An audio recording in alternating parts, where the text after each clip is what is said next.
জয় হিন্দ বন্ধুরা, welcome to Kalyani physical academy. একজন জানতে চেয়েছে স্যার রেলের গ্রুপ ডির ফিজিক্যাল কল্যাণী ফিজিক্যাল একাডেমিতে হয় কিনা।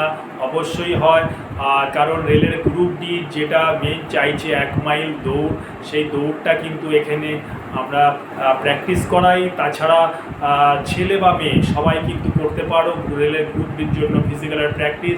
তাছাড়া ছেলেদের জন্য 35 কেজির একটা যে ওয়েট সেটা কিন্তু ক্যারি করাও আমরা প্র্যাকটিস করাই, এবং মেয়েদের ক্ষেত্রে যে 20 কেজি ওজন সেটাও কিন্তু আমরা প্র্যাকটিস করাই। আশা করি তোমরা ব্যাপারটা বুঝতে পেরেছো। রেলের গ্রুপ ডির জন্য যারা প্র্যাকটিস করতে চাইছো তোমরা আসতে পারো কল্যাণী ফিজিক্যাল একাডেমিতে। কল্যাণী ফিজিক্যাল একাডেমি সর্বদা তোমাদের পাশে থাকবে, এই অঙ্গীকারবদ্ধ করছে। তাছাড়াও রেলের গ্রুপ ডির যারা পড়াশোনা করতে চাও তারা আসতে পারো কল্যাণী ফিজিক্যাল একাডেমিতে। এখানে জিকে, ম্যাথ, ইংলিশ, হিন্দি সমস্ত কিন্তু পড়াশোনা করানো হয়।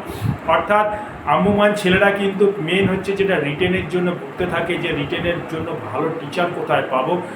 কেন দূর দূরাজ গ্রামগঞ্জ থেকে প্রচুর ছেলে মেয়ে আছে যারা ভালো স্ট্যামিনা আছে, অথচ তারা ভালো দৌড়াতেও পারে, কিন্তু একজন ভালো টিচার পাওয়া তাদের পক্ষে অনেক দুঃসাধ্য হয়ে দাঁড়ায়।